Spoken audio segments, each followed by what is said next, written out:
আসসালামু আলাইকুম প্রিয় বন্ধুরা, আশা করি সবাই ভালো আছেন এবং যে যেখানে আছেন সুস্থ আছেন। আপনাদের সবারই সুস্থ শুভকামনা নিয়ে আরেকটি ব্লগ ভিডিও উপস্থাপন করতে চললাম। তো যাই হোক, কিছু গুঞ্জন শোনা যায় রমজান মাস সম্পর্কে। আমাদের মাঝে থেকে বলা কোয়া হয় যে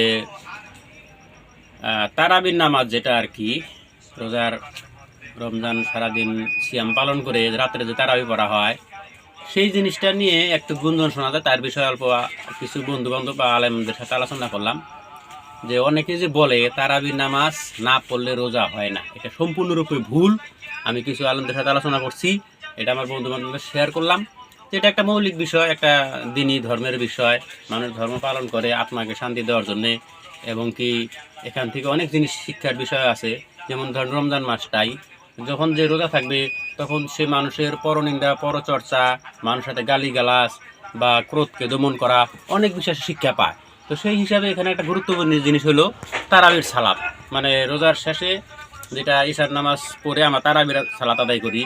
তো আসলে তো বিষয়টা এরকম আমি জানতে পারলাম যে, যেমন ধরেন আমরা একটা কাজ করলাম যে 8 ঘন্টা ডিউটি করলে আমাদের হাজিরা সই, সেখানে যদি আর 2 ঘন্টা ওভার করতে পারি আমাদের জন্য ভালো, আয়টা বেশি হবে। ঠিক সেরকম তারাবির নামাজ পড়লে, রোজা থাকলে যে সিয়াম পালন করলে যে একটা সওয়াব পাওয়া যায়, বা আল্লাহর একটা হুকুম আদায় হলো, সেখানে আমরা সওয়াব পাই বা নিয়ামত পাই, অনেক পুরস্কৃত করে আল্লাহ তাআলা আমাদেরকে।